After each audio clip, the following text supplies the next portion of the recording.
Olá, sejam todos bem-vindos a mais uma aula de ciências. Eu sou a professora Cristiane. Vamos lá a mais uma mensagem do dia.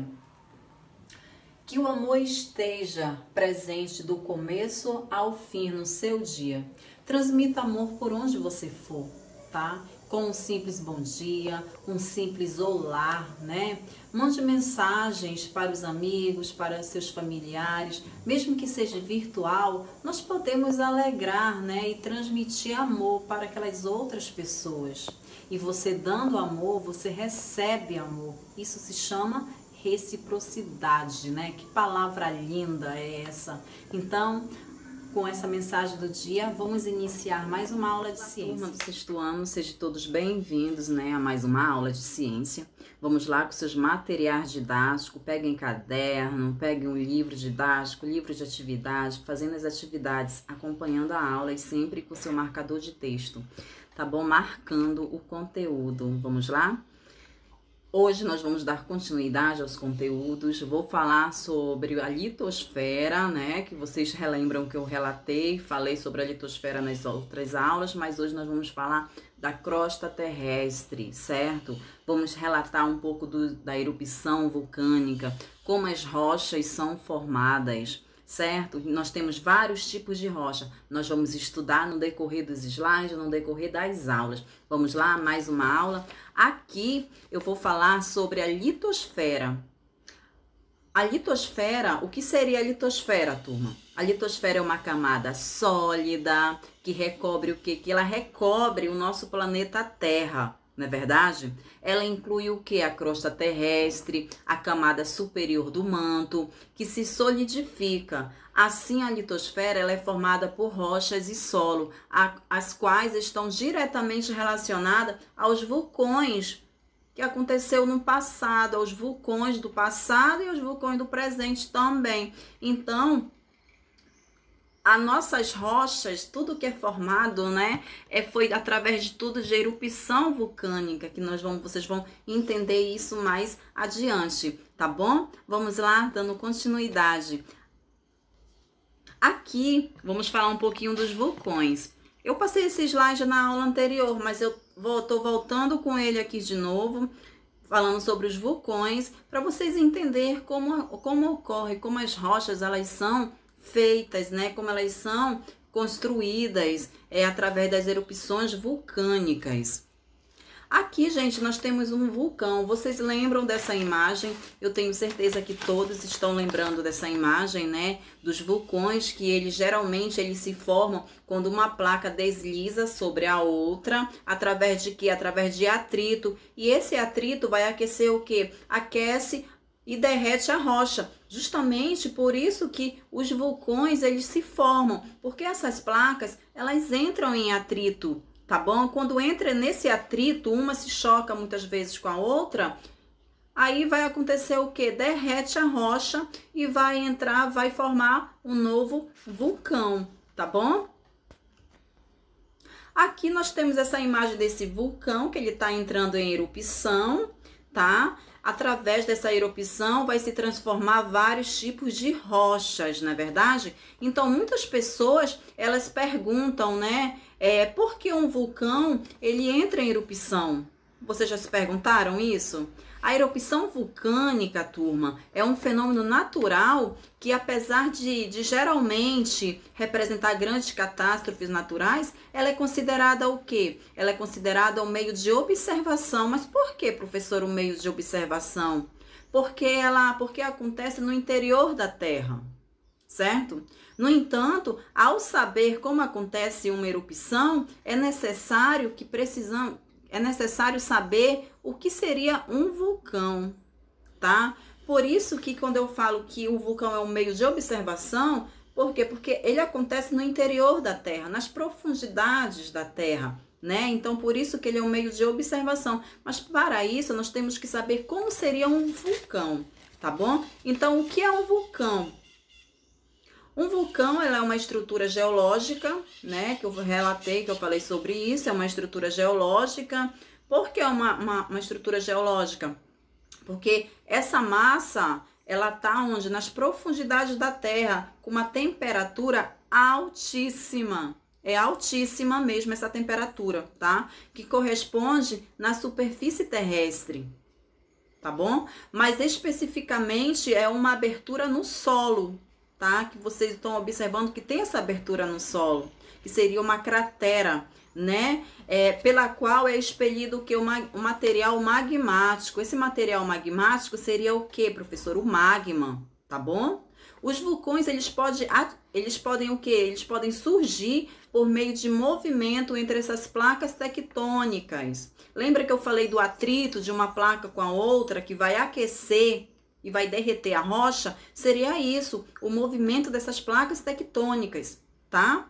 Que ao chocarem e provocarem essas observações na superfície, tá? Elas se chocam e elas provocam isso, esses atritos. Os vulcões, eles podem estar localizados em quê? Nos continentes e também nos oceanos, tá, gente? Então, isso seria o que seria um vulcão.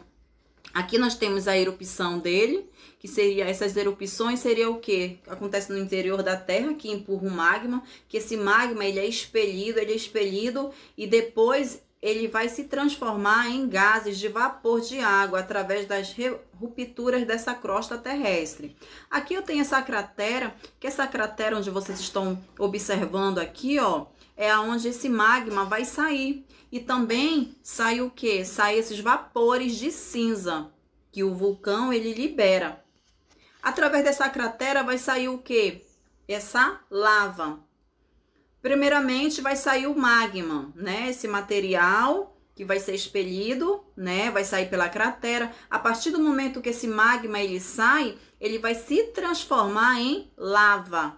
Essa lava, ela vai esfriar, vai acontecer um esfriamento e ela vai se transformar em uma rocha, tá? Em uma rocha, são várias rochas, mas ela se transforma em uma rocha através do esfriamento dessa lava.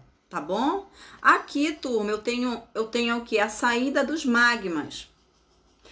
Quando o magma, ele sai do vulcão, né, das erupções, ele vai se transformar em lava. Não esqueçam disso, tá bom?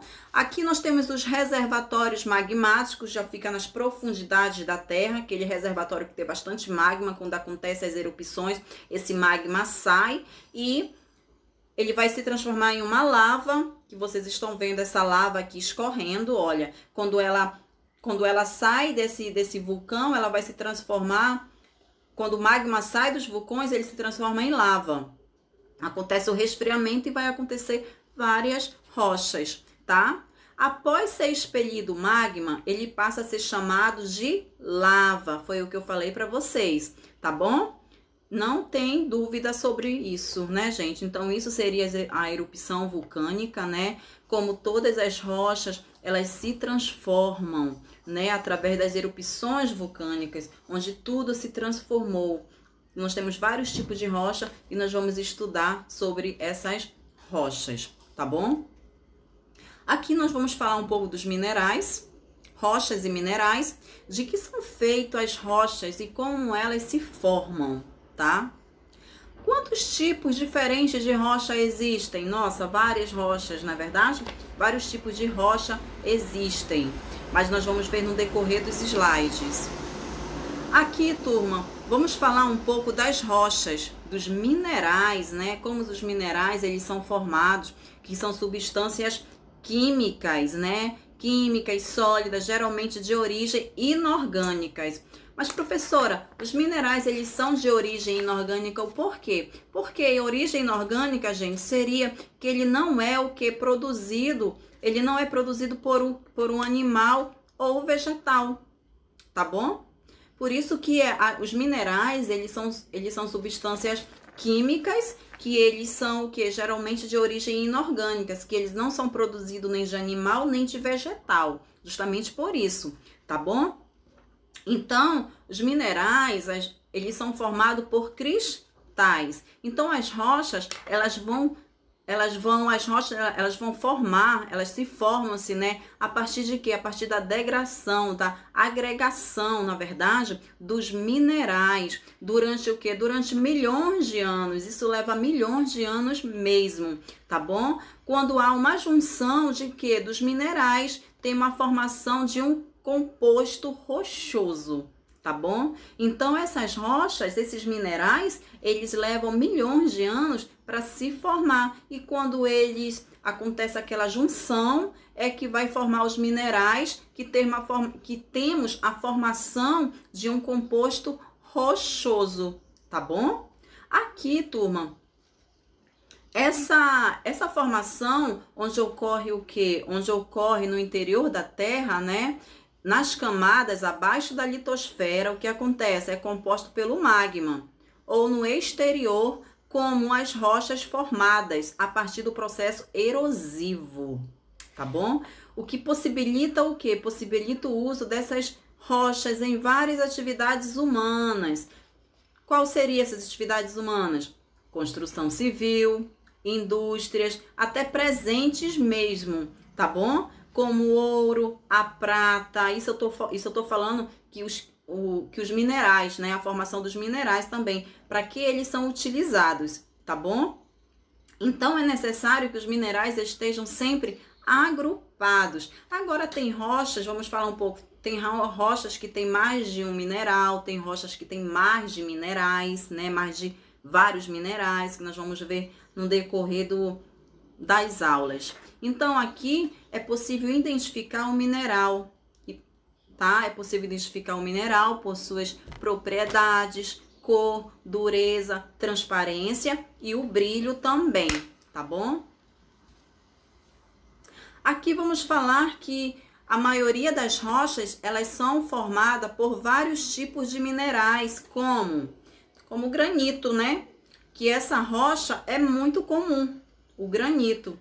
Vocês vão observar essas imagens e vocês vão identificar 3 principais minerais. Qual seria? Primeiramente, nós temos o quartzo, feldspato e a mica. Então, essas imagens são de 3 tipos de minerais, tá? São os 3 tipos de minerais, que são o quartzo, feldspato e a mica. Olha só, tá? Então, gente, essas rochas, elas estão presentes na sua maioria na litosfera. Que essa litosfera é uma camada sólida do planeta, lembra? Uma camada sólida do planeta e que abriga os seres humanos, sendo bastante explorados, né? Sendo bastante explorada em razão dos recursos naturais, tá bom? Sendo bastante. E também existe essas rochas formadas a partir da junção de minerais, apenas um ou mais minerais. Então, tem rochas aqui que tem mais de um mineral, tá? E tem outras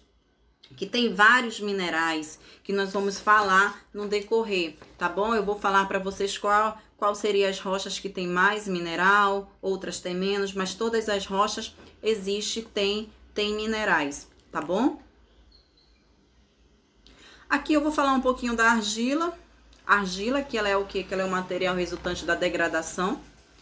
Por ação de quem? Por ação da chuva, por ação de algumas rochas que contém feldspato. Quando eu falo por ação da chuva, ação das rochas, eu estou falando do intemperismo. Intemperismo seria ventos, seriam aqueles ventos que traz aquelas partículas de poeira, né? Aquelas areias. Isso seria com a ação da chuva, a ação do vento, de neve, tá bom? Mas isso vocês vão aprender mais adiante. Então, aqui, olha, a argila, ela é um material resultante da desintegração, né? Por ação de águas, de chuva, de algumas rochas que contém o quê? Contém feldspato. Essas argilas, elas são formadas a partir da lava. Essa lava, ela é proveniente de quê? Proveniente das erupções vulcânicas, tá? Que ela esfria e se torna o quê? Se torna sólida. A partir do magma, gente, que fica dentro da crosta terrestre, tá? Na fabricação, no caso, o feldspato, nós temos a fabricação de quê? Fabricação de vidro, tá? esse seria o feldspato. Ele tem o quê? Fabricação de vidro, que ele é utilizado como fonte de alumínio, tá? Esse feldspato, ele é também usado como carga mineral, tá? Como carga mineral nas indústrias de tintas, de plásticos, borrachas e abrasivos bem leves também, tá?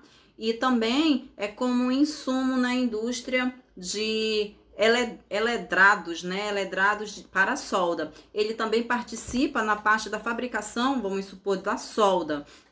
Então, tudo isso, o feldspato que está dentro da argila, ele tem participação, tá? Aqui nessa imagem, nós estamos falando do quê? Estamos falando da argila, né?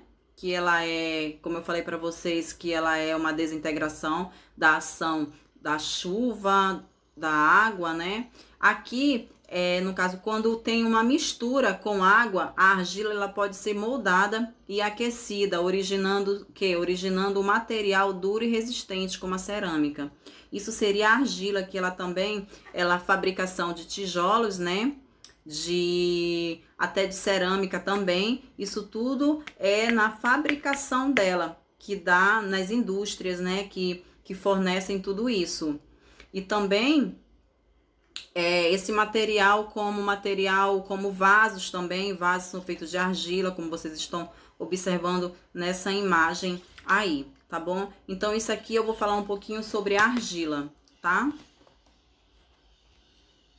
Aqui vamos falar um pouco das rochas, né?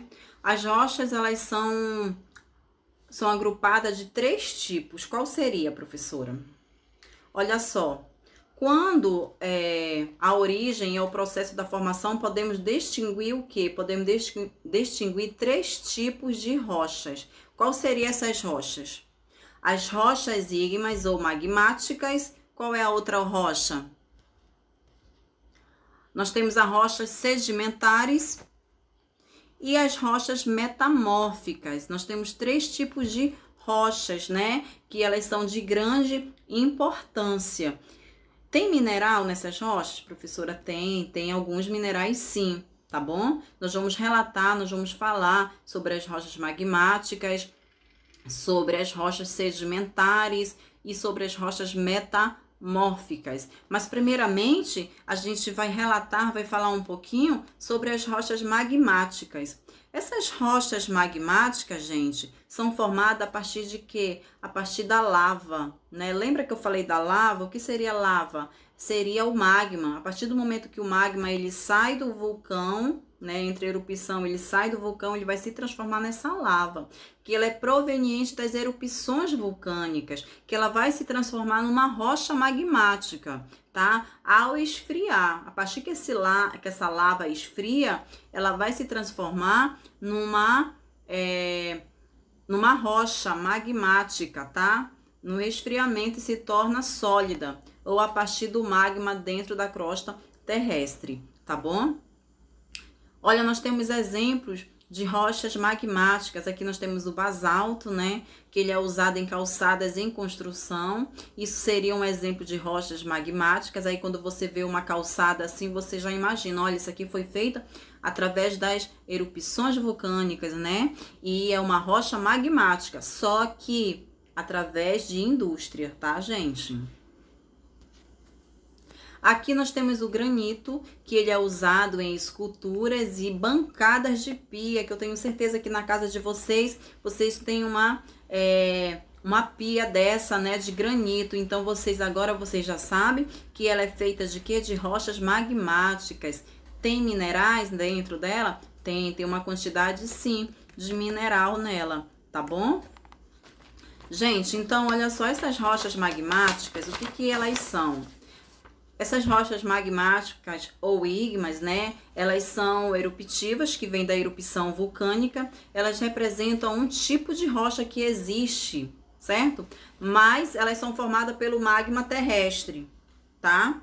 As rochas magmáticas, elas são mais antigas do planeta e cobrem cerca de 1/4 da superfície terrestre, tá? Elas são constituídas por diversos minerais. Por exemplo, o quartzo e a mica e o feldspato. Então, essas rochas magmáticas, elas são constituídas por vários minerais. Quais são os minerais que eu falei no início do slide?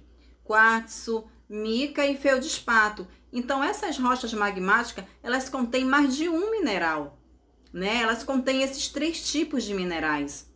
Então, agora você já sabe que essas rochas, elas contêm vários tipos de minerais. Quartzo, mica e feldspato, tá bom?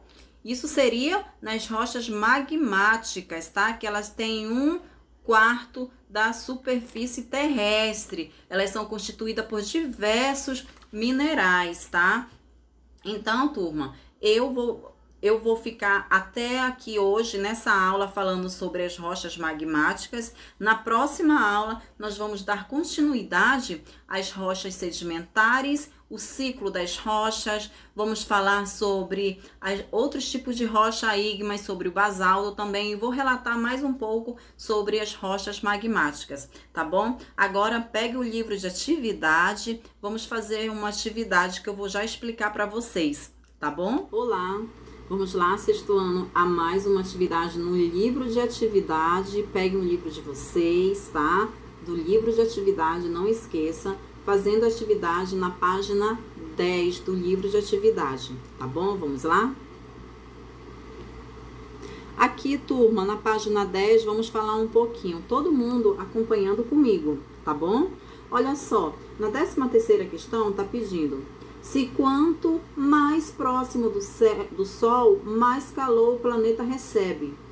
Porque a temperatura na superfície de Vênus, mesmo estando mais distante do Sol, é maior do que de Mercúrio. Aí você vai relatar o porquê a temperatura de Vênus é diferente de Mercúrio. Não esqueçam que o que acontece? A atmosfera de Vênus, ela é composta de 95 de quê? De gás carbônico, tá? É uma diferença grande de Mercúrio. Aí você vai lá dar uma lida no teu conteúdo, aí você vai relatar qual seria essa diferença, tá bom? Aqui, na próxima atividade, está falando astronomia ontem e hoje. O que seria?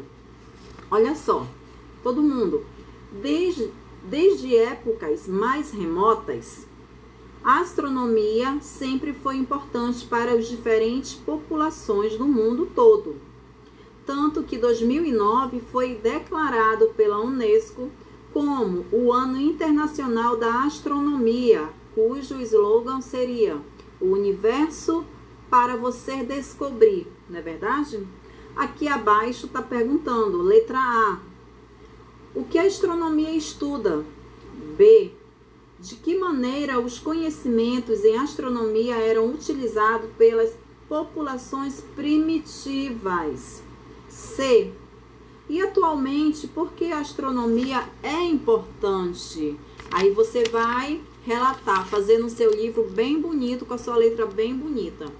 Na 15ª, nós temos um pequeno texto. Vamos ler esse texto? Todo mundo acompanhando, tá? Aqui tá falando de quê? Tá falando da vovó, né? O menino tá perguntando: que é, vovó, que a senhora está vendo lá em cima? Eu não estou enxergando nada, disse o Pedrinho. Dona Benta não pode deixar de rir, pois nele os olhos puxou para o seu colo e falou: só vejo estrelinhas, murmurou o menino, né? E acho pouco, meu filho. Você vê uma metade do universo e acho pouco. Pois saiba que os astrônomos passam a vida inteira estudando as maravilhas que há nesse céu em que você só vê estrelinhas. E que eles sabem e você não sabe. Eles sabem ler o que está escrito, né? Eles sabem ler o que você está escrito no céu. E você nem desconfia que haja 1 milhão de coisas escritas nesse céu.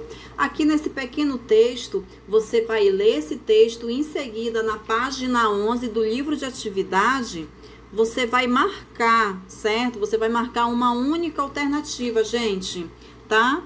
Aqui a letra A tá falando sobre a astronomia e o universo. É correto afirmar que Aí você tem 1, 2, 3, 4, tá? Até o número 4 para você marcar. Será que é o número 1? Aí se você acha que é o número 1, você marca.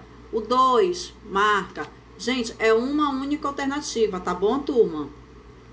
A letra B tá falando o quê? O Sol é uma estrela considerada pequena. Porque as estrelas que vemos no céu à noite parecem ser bem menores que o Sol? Aí você vai falar o porquê será, certo? Porque o Sol, ele parece ser bem maior do que as estrelas. Imagina, por que será, né? Então você vai pesquisar no teu livro e vai responder, tá bom? Aqui na próxima questão nós temos aqui essa imagem que ela está representando o que? Diversos tipos de relógios de sol, né? Aqui são vários tipos de relógio do sol que os primitivos eles criaram, né? Mas abaixo nós falamos de um tipo de relógio do sol. Lembra que a gente falou que foi o primeiro relógio do sol a ser inventado? Então aqui embaixo você vai responder. Sobre as imagens, responda as questões a seguir. Letra A. Qual é o princípio do funcionamento desse relógio? Qual seria, gente? Qual seria o princípio? Lembra que eu falei do relógio, do relógio do Gnomon, né? Qual seria esse princípio, né, desse relógio? Então, a letra A seria... o princípio desse relógio seria a sombra da vareta, tá? Lembra que tinha uma vareta que ela dava sombra e ia colocando os pontos, né? Ela ia marcando as horas devido a essa vareta, mas devido à sua sombra. Então, essa vareta, ela conduz o que? A sombra que muda durante o dia, indicando o quê? Indicando aproximadamente o seu horário. Então, nessa vareta é que ela fazia a sombra e... ao amanhecer, lembra que a sombra ficava bem longa. Ao meio-dia, essa sombra, ela ia encurtando, ia ficando mais curta. E ao entardecer, ao anoitecer, ela ia aumentando de novo. Então, a sombra dessa vareta, ela conduzia os horários, tá? Isso seria o relógio, o primeiro relógio que foi inventado pelos primitivos há milhões de anos atrás. O relógio do sol, tá bom? Letra B. O que deu origem a esse relógio do sol? O que seria? O que deu origem? Qual seria o nome desse relógio do sol? Tá? Aonde ele foi colocado esse relógio do sol? Para que servia esse relógio? Tá? E você vai marcar, vai responder. Letra C. O que você pode concluir sobre as mudanças ao longo do dia e em diferentes períodos do ano, na sombra da vara que faz parte do relógio do sol? Aí você vai falar, gente, o que seria, qual seria essas mudanças, para que servia esse relógio do sol, né? Devido o quê? Você vai falar qual seria o movimento, será que era o movimento de rotação e de translação? Você vai relatar, tá bom? Lê direitinho o que tá falando, olha só. O que você poderia concluir sobre as mudanças ao longo do dia? Aí você vai relatar. Em diferentes períodos do ano, na sombra da vareta que faz parte desse relógio do sol, né? Aí vocês vão lá nessa página que eu expliquei sobre o relógio do sol e vocês vão relatar sobre as mudanças dessa sombra desses relógios. O que significa as mudanças dessa sombra desse relógio? Porque cada mudança da sombra era um horário, né? Um horário devido, eles se baseavam nessa sombra dessa vareta do relógio do sol, tá bom? Então, a nossa atividade, turma, só fica no livro de atividade, na página 10 e na página 11, tá? Respondendo no caderno, no livro mesmo, tá? Assim que você for respondendo, você vai mandando pro meu privado. Não esqueçam de colocar sempre o seu nome, tá? Coloque seu nome. Não esqueçam do seu nome, tá? Para poder identificar qual seria o aluno e para me ir corrigindo. O que estiver errado, com certeza eu vou reenviar para você, vou pedir para você consertar. Vamos corrigir essas atividades juntos, tá bom? Sempre prestando atenção. E outra coisa, turma, sempre tirando uma foto bem legível, tá? Porque muitas vezes você tira uma foto, fica complicado para mim ler, tá? Então, sempre tirando foto bem legível, tá? E não esqueçam do seu nome todinho, tá? Para poder identificar o aluno. E sempre tirando a foto legível, tá bom? Então, e sempre tendo o hábito de escrever de caneta. Quando tem atividade no caderno, sempre tem que passar para o caderno. Quando tem atividade no caderno, tem que passar para o caderno. E sempre se você não tem esse costume, mas vamos criar um pouco de costume de escrever de caneta. Você escreve bonitinho de caneta e responde de lápis. Não é para responder de caneta, não. Responde de lápis, porque se tiver errado, fica difícil, né, de caneta. Então, responde de lápis, bonitinho, uma caligrafia legal, que a professora entenda, tá bom? Se você, professora, não tem o costume de escrever de caneta, mas vai tentando aos poucos, tá bom? Para você poder ter esse hábito de estar escrevendo de caneta, tá, meu amor? Então, fiquem com Deus. Qualquer dúvida, só é perguntar, entrar em contato comigo. E não esqueçam de colocar sempre o seu nome, tá bom? É muito importante. Beijo, eu tô aqui aguardando vocês, tá bom?